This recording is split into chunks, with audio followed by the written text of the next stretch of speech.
وعلیکم السلام ورحمۃ اللہ۔ یہ آپ نے ایک تحریر بھیجی ہے، جس اینگل سے بھی اس بندے نے بیان کیا ہے، اپنا اپنا علم ہے، لیکن سجدہ جو ہے رب اللہ ہی کو ثابت کیا ہے انہوں نے۔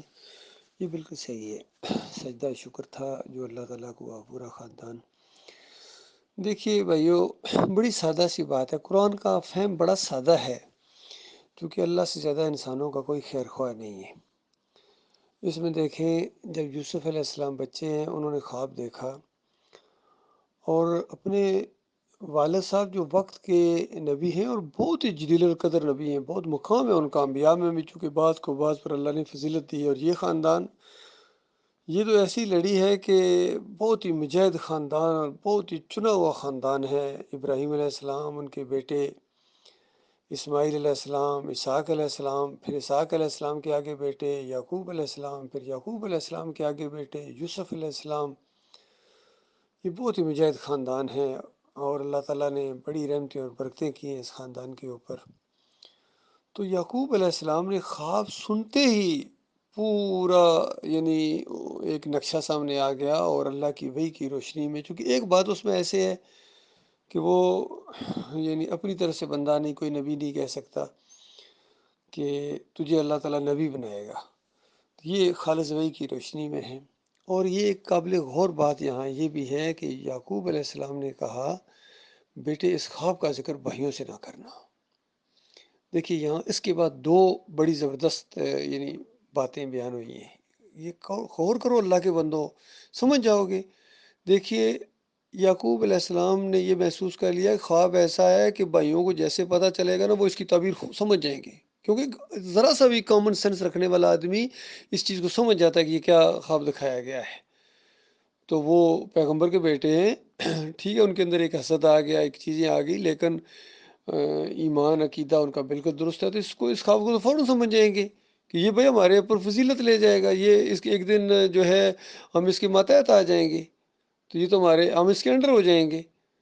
تو ظاہری بات ہے یہ چیز وہ حسد کی وجہ سے برداشت نہیں کریں گے۔ اور دوسری بات، فوراً یعقوب علیہ السلام نے کہا کہ شیطان انسان کا دشمن ہے۔ یہ بات بھی بڑی قابل غور ہے، کیونکہ شیطان کے سب سے زیادہ جو دشمن گزرے انسانوں میں، وہ سمجھ لیجیے انبیاء گزرے ہیں، اور شیطان انسانوں میں جس کا سب سے زیادہ دشمنی کی ہے وہ انبیاء ہی ہوئے ہیں، بہت زیادہ دشمنی کی ہے، کیونکہ ابلیس کا جو ایک پورا منصوبہ ہے، اس کے راستے میں سب سے بڑی جو رکاوٹ ہے وہ انبیاء ہیں اور ان کی دعوت ہے، اور انبیاء کی دعوت کے راستے میں سب سے بڑی جو رکاوٹ ہیں وہ یہ ابلیس اور اس کے چیلے ہیں، یہ اس دعوت کو روکتے ہیں، اس کے دشمن بن جاتے ہیں۔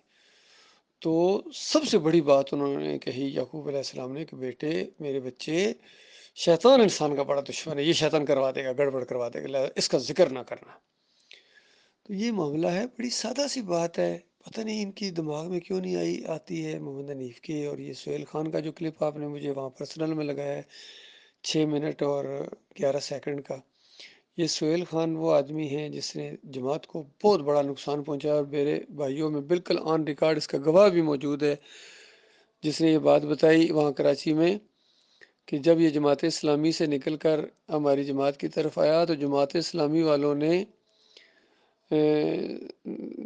کہا کہ بہت ہم خوش ہیں کہ یہ تمہاری جماعت میں چلا گیا، کیونکہ یہاں ہماری جماعت کے اندر ہی بہت ہی اس نے فتور اور عدم مچایا تھا، جاسوسی کرتا تھا اور بہت نقصان پہنچایا، اب تمہارے اندر جا کے بھی یہی کام کرے گا۔ تو اندازہ لگائیے ان کا کتنا یہ بات درست تھی کہ واقعی اس نے ہماری جماعت کے اندر آ کے بہت ہی زیادہ، میں کراچی جب رہا ہوں تو وہاں میں دیکھتا تھا کہ کہیں نہ کہیں جاسوسی کرتا رہتا تھا، ادھر کی ادھر، ادھر کی ادھر، ایسے ہی لگاتا رہتا تھا اور لوگوں کو آپس میں لڑاتا رہتا تھا۔ یہ ایسا شرارتی آدمی ہے سہیل خان، اور اس کا بیٹا اس سے بھی آگے، یاد رکھیے سعد اس کا نام ہے، اس کو بھی پہچان رہی بالکل اسی طرح جس طرح خادم حسین رضوی کتنا شرک کا دائی تھا اور کتنا لوگوں کو اس نے گمراہ کیا، تو بیٹا اس سے بھی آگے ہے، اس کا بھی نام سعد ہے۔ اور یہاں یہ سہیل خان نے بہت زیادہ جماعت کے اندر فتور مچایا ہے، لوگوں کو آپس میں جاسوسی کراتا تھا، اور گروپوں کے اندر یقین کیجئے یہ یہاں تک کہتا تھا کہ کوئی دوسرا اگر آدمی قرآن کی بھی آیت لائے تو اس کو لائک نہیں کرنا ہے، اس کو لائک بھی کرو گے تو آپ اس میں مجرم بن جائیں گے، اندازہ لگے اس کا یہ دماغ تھا۔ پھر جب کسی نے کہا کہ یوسف علیہ السلام کو کیوں سجدہ ہوا تو اس کا جواب موجود ہے، کہتا ہے کہ یوسف علیہ السلام نے تکلیفیں بہت اٹھائی تھی، تو اللہ تعالیٰ نے سجدہ کرا کے کفارہ ادا کر دیا، ازالہ کرا دیا۔ تو یہ جس بندے کا فہم ہو، یہ بندہ جماعت چلانے والا ڈرائیور ہو، پوری طرح اس کی رگوں میں بیٹھ گیا تھا، وہ جو برزخ کے معاملے میں اتنی کھال کی بال کی کھال کی اتارتا رہا، میں نے بلکہ کراچی میں حنیف صاحب کو کہا، میں کہ اس کو روکو، یہ مصیبت کھڑی کر دے گا جماعت کے لیے۔ جتنا ڈاکٹر عثمانی رحمۃ اللہ علیہ نے عذاب برزخ کتابچے کے اندر اور اس طرح کی چیزیں وہ لے کے آئے ہیں، وہ بڑی سادہ سی بات ہے، سمجھ میں آنے والی، اس کو مزید بحثوں پر بحث، بحثوں پر بحث کرنا اور پھر نقطے سے نقطے نکالنا، یہ کوئی اچھی چیز نہیں ہے۔ زیادہ کھوج لگانا کسی چیز کی اور بہت ہی زیادہ اس کو کمپلیکیٹڈ اور پیچیدہ مسئلہ بنا کے ایک بحث شروع کر دینا، اس کو روکو۔ تو بلکہ اس وقت انیس صاحب نے کہا تھا ہاں بس یہ آخری مضمون ہے اس سلسلے میں، تو یہ کہاں رکنے والا تھا، یہ تو کہاں، یہ بالکل نہیں روکا ہے۔ تو ابھی دیکھیے، ابھی اس کا ایک کسی نے وہاں سے پکچر، اسکرین پکچر بھی لگائی ہے کہ ادھر لوگوں کو یہ کہہ رہا ہے کہ یہ جو سجدہ تعظیمی یہ کسی شریعت میں جائز نہیں رہا ہے، کسی دور میں بھی جائز نہیں رہا ہے۔ تو بتاؤ پھر اس سجدے کو ثابت کیوں کرتے ہو بے ایمان؟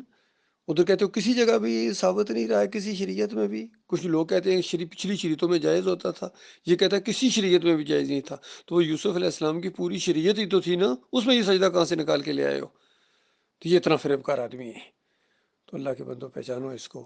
یہ کہتا ہے کہ کسی بھی شریعت میں جائز نہیں تھا۔ اچھا، محمد علی بھی اسی طرح کی باتیں کرتا تھا کہ کسی بھی شریعت میں جائز نہیں ہے، یہ بس ایک دو سجدے جو ہے نا، یہ معاملہ ان کا علیحدہ ہے۔ اس طریقے سے بیان دھوکہ دیتے لوگوں کو ان کا۔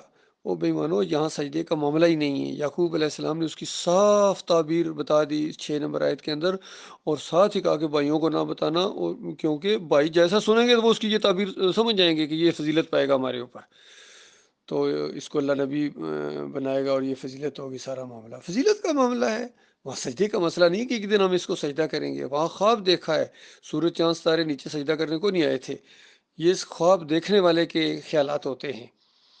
جس طرح لوگ کہتے ہیں کہ ہم نے نبی علیہ السلام میری خواب میں آئے، تو اس کی بڑی اچھی تشریح محمد حنیف کیا کرتے تھے کہ بھائی خواب دیکھنے والا دیکھتا ہے، اس کے خیالات ہوتے ہیں، کوئی خواب میں کوئی نہیں آیا کرتا۔ تو وہاں ان کا ذہن بالکل صحیح کام کر رہا تھا، لیکن یہاں جب آئے اپنا موقف باطل ثابت کرنے کے لیے، تو انہوں نے جناب فوراً کہہ دیا وہ سورج چاند ستارے نے سجدہ کیا یا نہیں کیا؟ جو کیا جی۔ مسجود کون تھا؟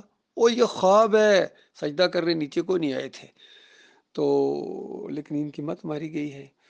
یہ معاملہ اس طریقے سے انہوں نے بہت ہی زیادہ گمراہی پھیلائی ہے، ان دونوں بندوں نے خاص کر۔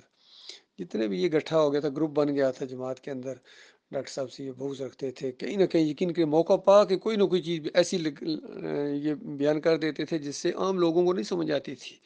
تو بات کھٹکتی ضرور تھی کہ یہ ایسی بات کیوں کر رہے ہیں جس سے یہ ڈاکٹر صاحب کی ذرا اس کو شخصیت کو ڈاؤن کرنے کے لیے، چاہے یہ سہیل خان ہو، چاہے یہ کیا نام ہے محمد حنیف ہو، سعید احمد ہو، انیس الدین ہو، یعقوب علی، ایسے الفاظ استعمال کیے تھے۔ اس وقت بھی مجھے حیرانگی ہوئی، یہ کیا اس نے انداز اختیار کیا ہے۔ چلے میں ان کا نام آیا تو بات بتا ہی دیتا ہوں۔ کچھ ایسی چیزیں جب ظاہری بات ہے، کچھ ایسی جس طرح وطر کے معاملے میں یا کسی اور معاملے میں کوئی جب چیز نئی سامنے آئی، تو کسی نے پوچھا بھائی وہ پہلے ڈاکٹر صاحب کے دور میں تو یہ چیز سامنے نہیں آئی، اب یہ کیوں کیسے سامنے آ گئی؟